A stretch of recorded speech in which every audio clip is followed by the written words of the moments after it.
Ya, kita mulai aja teman-teman. Assalamualaikum warahmatullahi wabarakatuh. Salam sejahtera untuk kita semua teman-teman. Hari ini kita masuk ke pertemuan Waalaikumsalam. ke-12 teman-teman ya. Kita pertemuan ke-12, pertemuan ke-11 kali ya. Pertemuan ke-11 tanggal 15 Juni 2024 hari Sabtu ya. Baik, kita mulai saja teman-teman ya. Mohon kawan-kawan di mute ya. Kita akan share melalui YouTube kita ya. Ya, buat teman-teman yang lain mungkin nanti mohon disimak teman-teman ya. Ya, oke, kita masuk pertemuan ke-11 teman-teman ya, karena kemarin oke, kita tunggu ya. Oke, terlihat semuanya. Ya, oke. Ya, ekonomi pembangunan pertemuan ke-11 ya. Kemarin kita tertunda lagi karena Hari Kesaktian Pancasila tanggal 1 Juni ya, tapi mudah-mudahan bisa terkejar. Ya, hari ini tanggal ya, tanggal 15 Juni 2024 ya. Tema hari ini adalah kebijakan pembangunan sukses dan berhasil ya. Kawan-kawan mohon nanti saat absensi wajib untuk on kamera ya sebagai bukti saya teman-teman hadir ya. Ya, ya tanggal Sabtu tanggal 15 Juni 2024 hari Sabtu ya. Pertemuan ke-11 ya. Nanti ada studi kasus ke-6, kemarin studi kasus ke-5 ya, mau dikerjakan dengan baik. Usahakan dalam pembelajaran ini Anda mendapatkan nilai A.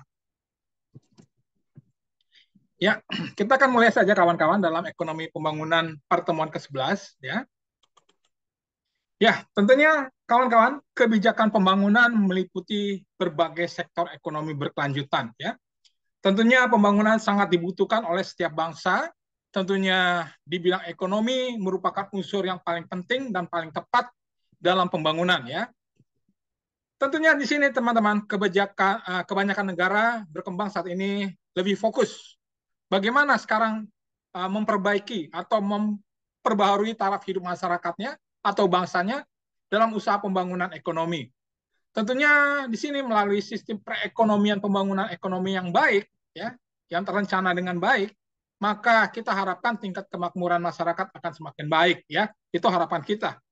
Tentunya tingkat kemakmuran yang dimaksud diantaranya adalah peningkatan ketersediaan dan perluasan distribusi barang dan jasa yang lancar. Tentu diharapkan juga peningkatan pendapatan per kapita atau gaji Anda atau penghasilan Anda, kawan-kawan ya. Tentu juga diikuti dengan peningkatan lapangan pekerjaan yang semakin baik ya, perbaikan kualitas pendidikan ya melalui siaran YouTube kita ini teman-teman ya. Kita live streaming ya, serta semakin banyak pilihan dari sisi ekonomi dan sosial ya. Tentunya di sini kawan-kawan, kebijakan pembangunan ekonomi dilakukan bagaimana ya, mempertimbangkan semua aspek ya, baik aspek ekonomi, aspek sosial, sumber daya dan lingkungan serta berbagai aspek pendukung lainnya seperti penggunaan teknologi ya, seperti hari ini kawan-kawan ya. Berbagai kebijakan dan program pembangunan dilakukan bagaimana mendukung dan mempercepat pemulihan ekonomi dan memperkuat landasan pembangunan ekonomi yang berkelanjutan terus-menerus. Tentunya kita harapkan menjadi berkeadilan sistem ekonomi kerakyatan, kawan-kawan ya. Ya, kita lanjutkan lagi selanjutnya, kawan-kawan. Ya. Nah, kita lihat bagaimana sih ketentuan pembangunan ekonomi yang berhasil dan berkelanjutan. Ya. Pertama, mohon diperhatikan adalah kekuatan internal, ya, kekuatan dari di dalamnya. Ya. Maksudnya kekuatan yang ada dalam masyarakat itu sendiri untuk bagaimana berkembang. Ya. Tentunya kekuatan internal menjadi sangat-sangat penting bagaimana kita mempercepat terjadinya perkembangan. Selain itu ada pula kekuatan dari eksternal dari luar yang berfungsi sebagai pendorong dan pemberi fasilitas untuk berkembang. Tetapi di sini kawan-kawan, kekuatan eksternal hanyalah sebagai pelengkap. Ya, sebagai pelengkap dan tidak dapat menggantikan kekuatan internal karena kekuatannya sejati adalah berasal dari masyarakat sendiri atau bangsa itu sendiri ya. Contoh kekuatan eksternal adalah penanaman modal asing yang umumnya akan melakukan investasi dengan bagaimana memanfaatkan modal-modal sumber-sumber alam untuk pasar dunia dan belum tentu menguntungkan masyarakat setempat ya, investasi dari asing ya. Tetapi jadi bantuan luar negeri tersebut bukan suatu jaminan akan berkembangnya perekonomian suatu bangsa. Maka untuk menghindari hal-hal yang merugikan diperlukannya ya adanya prakasa dan pengaturan terkait lembaga yang berkembang dari dalam masyarakat itu sendiri ya. Jadi yang terpenting masyarakat itu sendiri, di mana pentingnya semangat membangun dari dalam atau internal ya, internal masyarakat itu sendiri akan terus-menerus berkelanjutan dibandingkan eksternal atau dari luar ya. Maka kita lihat yang keduanya adalah berbicara tentang mobilitas faktor-faktor produksi. Ini berbicara bagaimana peningkatan manfaat faktor-faktor produksi dari dalam yang kurang produktif ya, kurang produktif menjadi lebih produktif ya. Tentunya dalam hal ini market imperfection, ketidaksempurnaan pasar harus dihilangkan ya, agar faktor produksi dapat dimanfaatkan semuanya. Tentunya di sini bagaimana ya, beberapa cara dapat dilakukan untuk maksimalkan penggunaan faktor produksi ya, adalah mengganti bentuk organisasi sosial dan ekonomi, dan juga bagaimana memberikan kesempatan untuk meningkatkan produktivitas ya, ini sangat penting. Lalu juga peningkatan teknologi, lalu yang terpenting lagi peluasan pasar kapital ya atau modal, lalu sangat penting lagi kemudahan kredit bagi petani dan pedagang kecil ya. Ini teman-teman kita harus bantu ya, teman-teman kita atau kawan-kawan kita petani dan pedagang kecil untuk dimudahkan kreditnya, serta kondisi pasar monopoli harus dikurangi ya. Nah, tadi kita udah bicara tentang internal ya, kekuatan internal, lalu berikutnya mobilitas faktor-faktor produksi ya. Lalu berikutnya kita lihat yang ketiga tentang akumulasi kapital ya.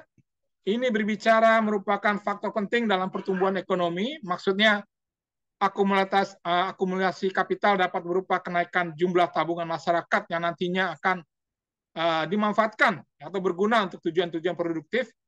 Tentunya dalam akumulasi kapital ini kita dapat membentuk lembaga-lembaga keuangan dan perluasan moneter. Ya.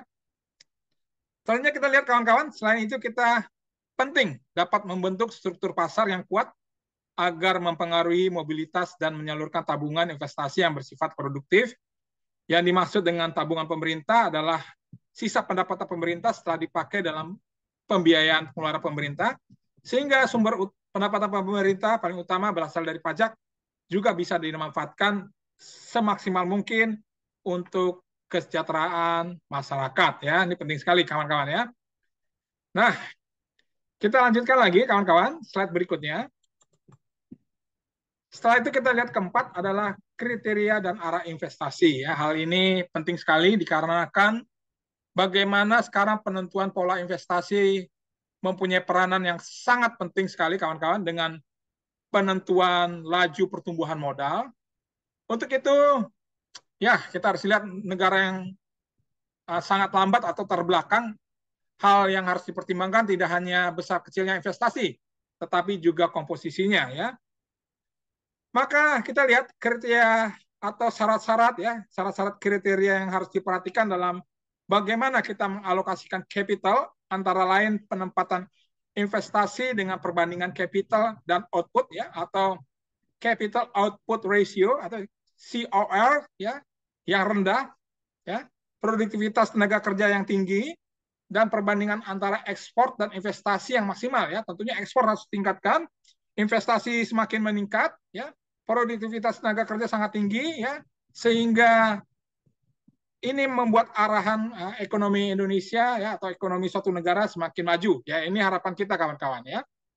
Maka setelah yang keempat kita lihat, tentunya yang kelima kita berbicara bagaimana tentang penyerapan modal atau capital dan stabilitas ya. Ini berbicara adalah batas penyerapan capital atau capital absorption capacity ya, mohon di mute kawan-kawan ya.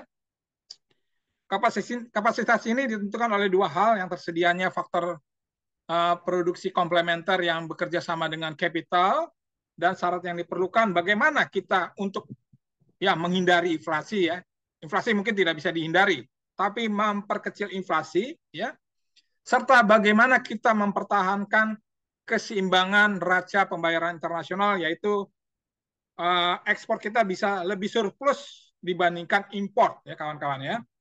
Tentunya kawan-kawan kita lihat ya keterbatasan kapasitas ya untuk menyerapkan kapital atau modal di negara sedang berkembang disebabkan ya boleh kita katakan kurangnya teknologi ya. Ini teman-teman harus siap ya.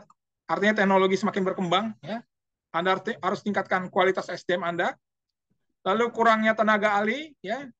Lalu kurangnya mobilitas faktor produksi dan umumnya negara berkembang sangat kekurangan tenaga terampil ya. Sekali lagi ya. Ini kita bicara tentang kualitas SDM kita ya. Anda harus meningkatkan tenaga terampil Anda ya, skill Anda ya.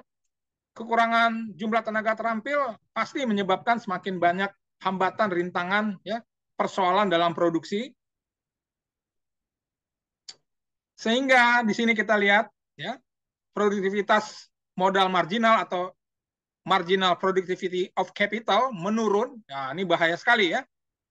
Sehingga kita perlu untuk meningkatkan produktivitas tersebut dapat melalui peningkatan ketersediaan faktor-faktor produk lain yang dibutuhkan.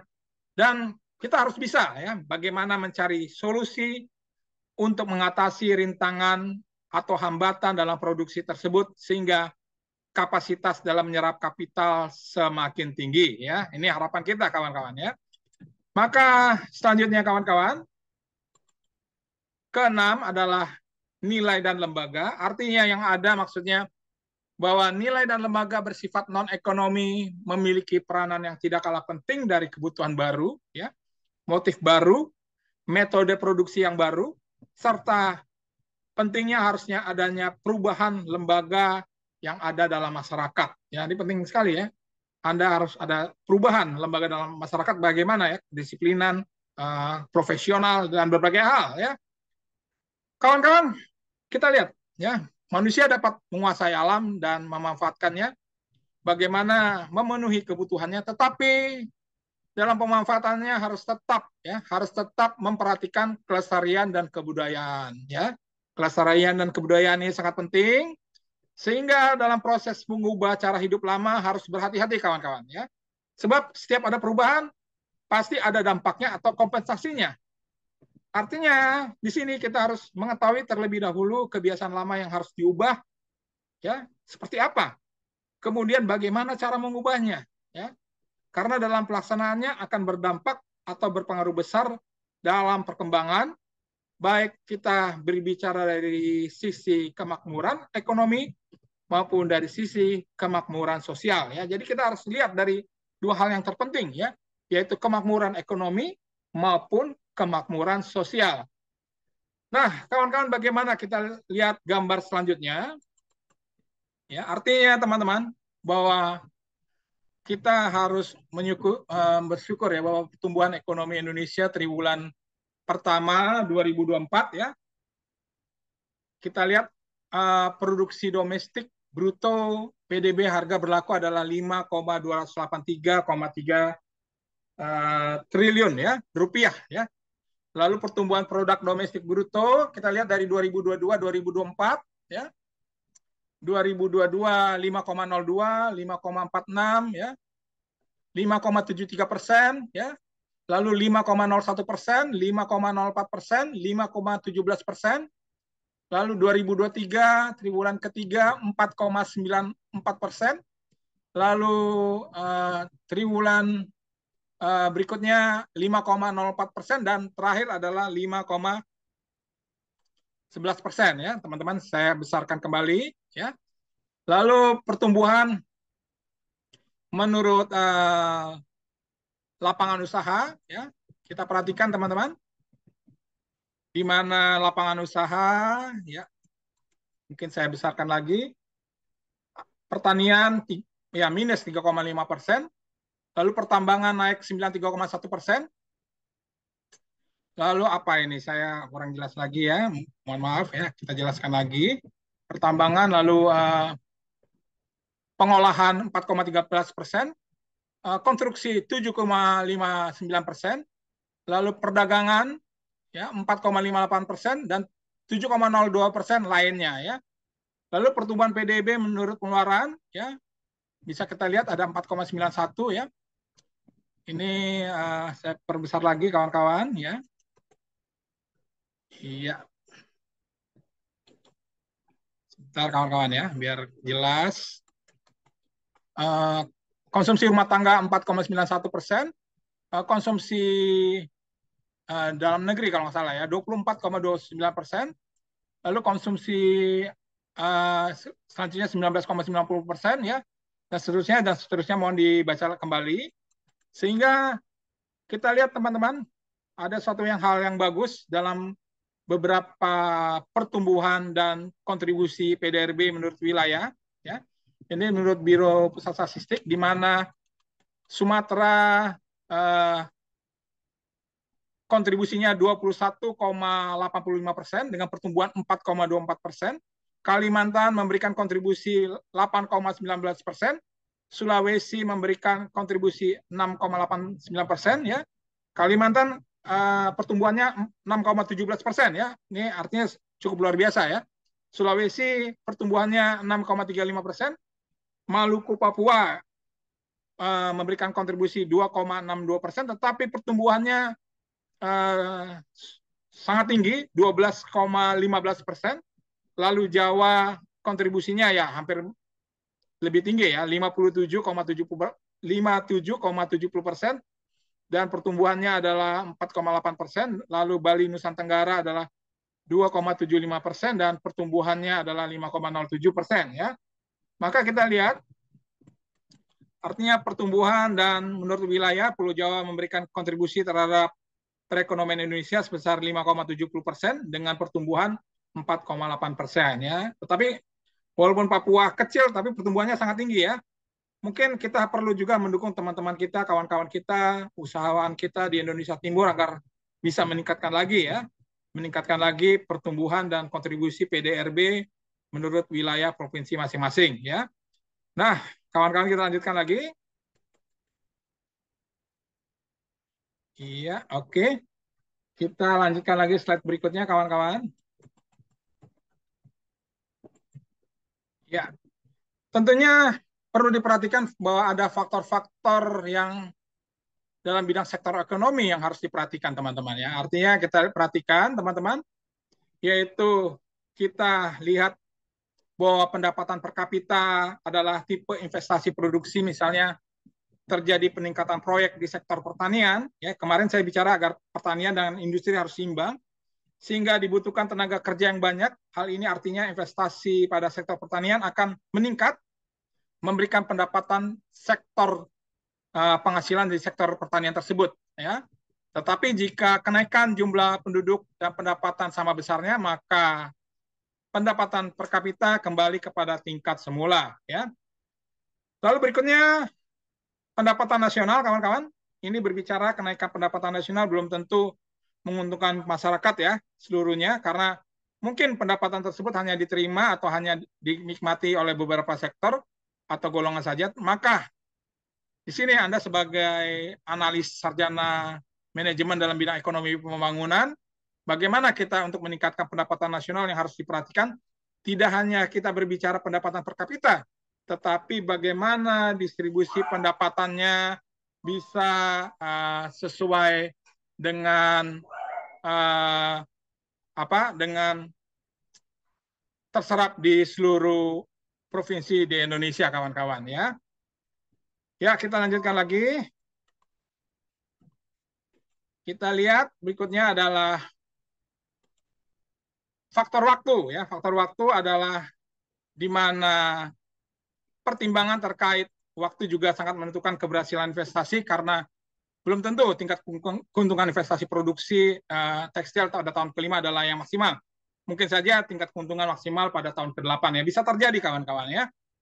Lalu kelima adalah kepentingan masyarakat. Berbicara pertimbangan mengenai kebutuhan-kebutuhan masyarakat yang paling mendesak, itu menjadi salah satu faktor penentu keberhasilan dalam investasi ya. Lalu kita lihat berikutnya, teman-teman ya, unsur pasar ini sangat penting ya.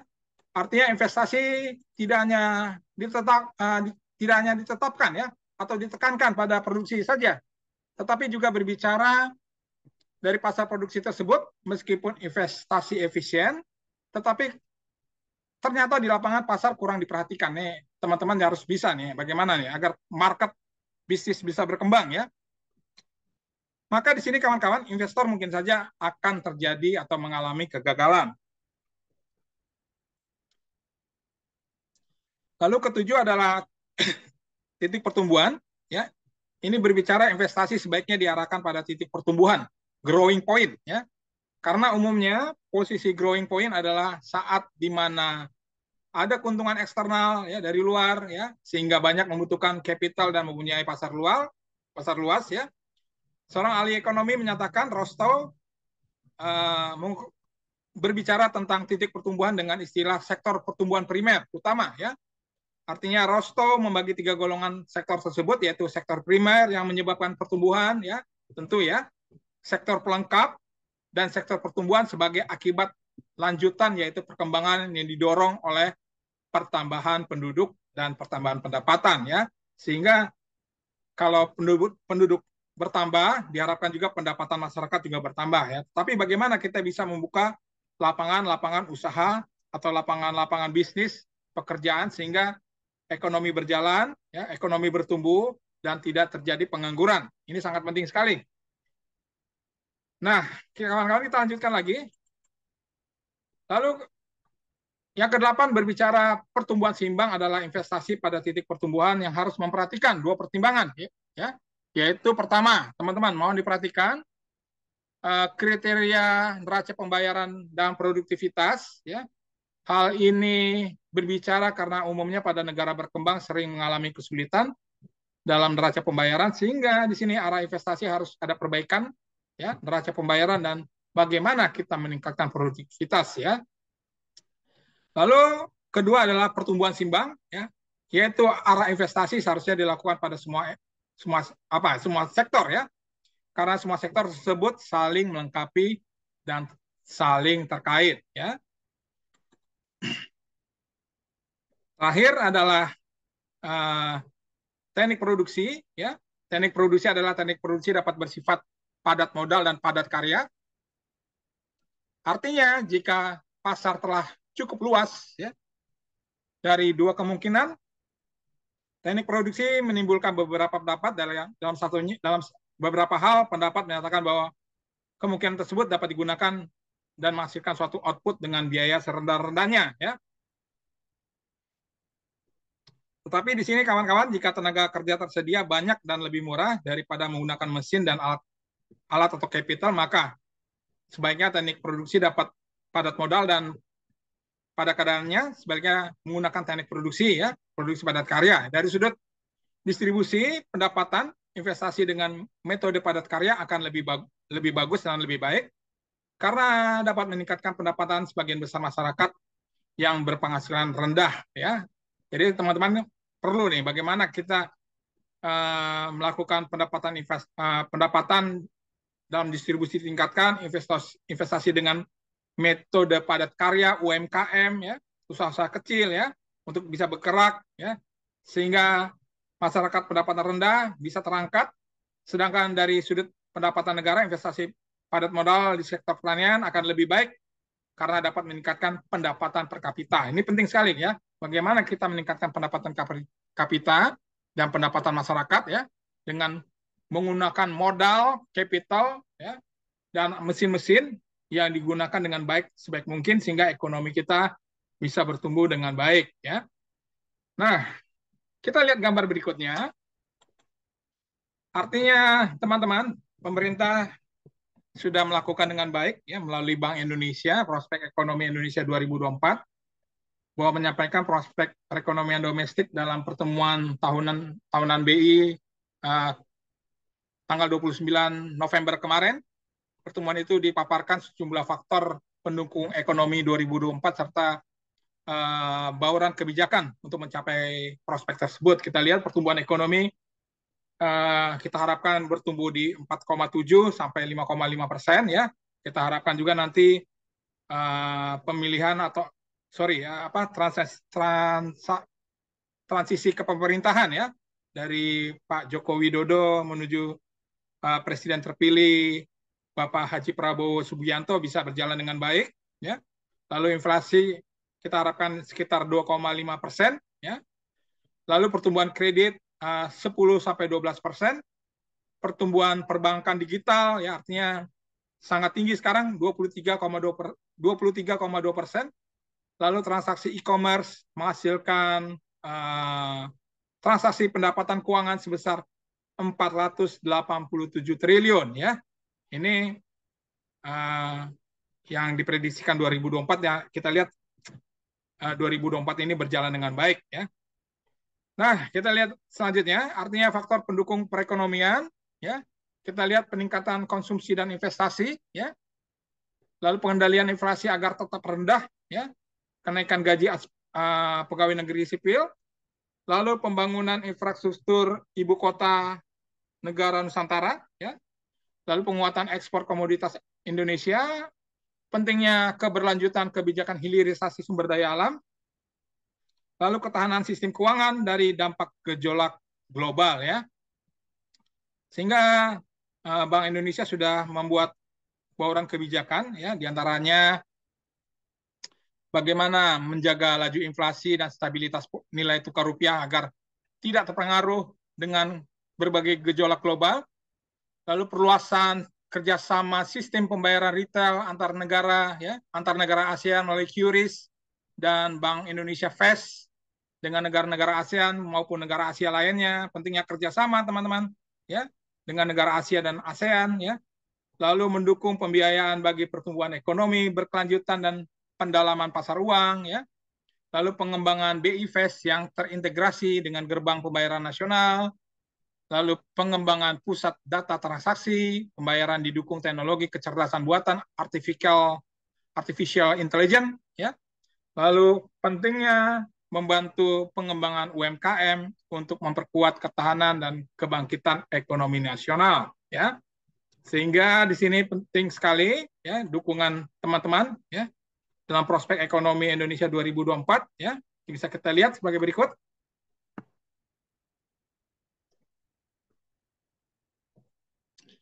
Dan selanjutnya kita lihat bagaimana bauran yang sudah dilakukan kebijakan Bank Indonesia untuk mencapai prospek, ya.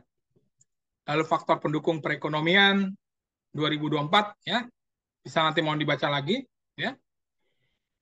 Ya, berikutnya tugas ke-6 studi kasus kawan-kawan mohon diperhatikan, ya. Studi kasus ke-6 setelah UTS ujian tengah semester kita telah mempelajari tahapan pembangunan ekonomi Indonesia pada pertemuan ke-10 ya kemarin ya minggu lalu. Selanjutnya pertanyaannya 6A, jelaskan bahwa pembangunan Indonesia harus berlandaskan konstitusi Undang-Undang Dasar 1945 dan ideologi Pancasila. Jelaskan pembangunan Indonesia seperti apa yang diharapkan oleh masyarakat dan bangsa Indonesia secara lengkap dan mantap ya. Jadi mohon kawan-kawan jelaskan bahwa pembangunan Indonesia harus berlandaskan konstitusi Undang-Undang Dasar 1945 dan ideologi Pancasila ya. Jelaskan pembangunan Indonesia seperti apa yang diharapkan oleh masyarakat dan bangsa Indonesia secara lengkap dan mantap. Ya, berikutnya kita lihat. Kemarin kita sudah belajar tentang dalam teori Arthur Lewis menyatakan pentingnya keseimbangan sektor pertanian dan sektor industri harus berjalan dan maju bersama ya. Kemarin saya bicara ya bagaimana sektor pertanian dan sektor industri harus berjalan dan maju bersama. Jelaskan pendapat Arthur Lewis secara lengkap dan mantap ya. Kalau bisa Anda berikan gambarnya ya. Tentunya di sini kawan-kawan harap diperhatikan, kumpulkan nanti tugas 5, 6 ya. Nanti 7 dan 8 terakhir ya. Pada saat ujian akhir semester nanti hari Sabtu ya pukul 24 malam atau jam 12 malam ya, tidak ada perpanjangan waktu, jadi saya mohon kedisiplinan Anda ya. Masih banyak saya perhatikan dalam tugas-tugas ini copy paste dari universitas lain atau lembaga lain ya, sehingga saya mengharapkan dosen melarang tegas perbuatan tersebut ya. Mohon diperhatikan teman-teman dan salam sukses. Sehingga di sini teman-teman, tugas studi kasus kirim ke email yang telah ditentukan lewat WA Group, ya, deskripsi di atas, ditutup pukul 24. Tadi saya katakan kembali lagi, saat ujian akhir semester berakhir, kerjakan dengan baik dan berkualitas dan tidak copy paste dan sesuai dengan pemikiran Anda. Saya sebagai dosen berhak menegur Anda jika penulisan Anda, ya saya lihat masih banyak yang, ya beberapa ya, bukan masih banyak, beberapa yang masih asal bunyi aja dan tidak berkualitas ya. Jadi demikian teman-teman ya. Sehingga harapan saya semoga salam sukses kita semua teman-teman ya. Mari berikan prestasi terbaik untuk bangsa Indonesia dan semoga Tuhan Yang Maha Esa memberikan langkah masa depan gemilang Anda dan kita semua keluarga besar Stigi Jakarta ya. Jadi teman-teman saya ulangi lagi, ini uh, tugas ke-6 ya, mohon diperhatikan ya, kerjakan dengan baik teman-teman ya. Oke, lalu 6B ya. Oke. Lalu apa yang sudah dilakukan oleh pemerintah dalam prospek ekonomi Indonesia dan faktor pendukung perekonomian 2024 ya. Lalu berikutnya bagaimana tadi saya berbicara beberapa hal 9 ya. 9 tentang faktor-faktor bidang sektor ekonomi ya yang harus diperhatikan, pendapatan per kapita, pendapatan nasional, mohon dibaca kembali. Lalu faktor waktu ya. Ini dalam pembangunan ekonomi dibutuhkan waktu yang sangat panjang ya. Lalu kepentingan masyarakat ya, sangat penting sekali. Lalu ke-6 unsur pasar yang harus diperhatikan, titik pertumbuhan ya. Kita mengharapkan dengan pertambahan penduduk juga mengikuti pertambahan pendapatan ya masyarakat. Lalu 8 pertumbuhan yang seimbang, ada 2 hal, kriteria neraca pembayaran produktivitas dan pertumbuhan seimbang. Dan terakhir yang perlu diperhatikan teknik produksi. Teknik produksi dapat bersifat pasar modal, padat karya jika pasar telah cukup luas atau merata di setiap provinsi ya. Sehingga kita mengharapkan bahwa di sektor pertanian akan lebih baik karena dapat meningkatkan pendapatan per kapita ya. Jadi tidak bisa kita tinggalkan. Artinya sektor industri dan pertanian harus berjalan, saling membutuhkan. Nah, ini pertumbuhan ekonomi Indonesia ya. Oke. Dan jangan lupa teman-teman, tadi saya bicara juga tentang bagaimana kekuatan pembangunan ekonomi berhasil berkelanjutan. Pertama adalah yaitu kekuatan internal, yaitu masyarakat bangsa itu sendiri ya. Lalu kedua adalah kekuatan mobilitas faktor-faktor produksi ya. Ketiga adalah akumulasi kapital. Keempat adalah kriteria dan arah investasi. Kelima adalah penyerapan kapital dan stabilitas, sangat penting ya, capital absorption dan capacity ya, artinya kemampuan penyerapan kapital modal ya. Oke. Lalu pentingnya juga nilai dan lembaga ya, artinya bagaimana kita memberikan pengaruh yang besar dalam perkembangan baik dari sisi kemakmuran ekonomi dan kemakmuran sosial ya. Sehingga kebijakan pembangunan ekonomi harus berjalan berkelanjutan ya, meliputi sektor ekonomi berkelanjutan ya. Demikian teman-teman, pertemuan kita sudah lebih dari 35 menit ya. Harapan kita semoga kita berhasil dan sukses bagi kampus kita STIG Jakarta ya. Oke. Iya, oke ya. Oke. Baik, terima kasih teman-teman, sudah 35 menit. Saya akan mohon kawan-kawan open kamera, saya akan screenshot teman-teman. Oke, mohon open kamera sebentar saja kawan-kawan ya. Ya, hari ini ada Aprianti, Apriasiki, Sridayani Siregar, oke. Stefania Jodi, Indriani Maulida, Ida lagi ini ya, dan Irma Agustin ya. Oke, mohon dipelajari lagi teman-teman ya. Akhir kata saya ucapkan selamat malam minggu, selamat berkumpul dengan keluarga. Wabillahi taufiq hidayah. Wassalamualaikum warahmatullahi wabarakatuh. Sampai jumpa minggu depan pada pertemuan ke-12. Saya ucapkan selamat merayakan Hari Raya Idul Adha. Mohon maaf lahir dan batin. Mohon maaf lahir dan batin. Terima kasih teman-teman. Sampai jumpa minggu depan. Terima kasih. Salam sukses Terima semuanya. kasih, Pak. Oke, Terima terima kasih kasih. Terima semuanya. kasih Bapak Jonggi. Oke, terima kasih. Sukses semuanya. Sukses semuanya. Terima kasih.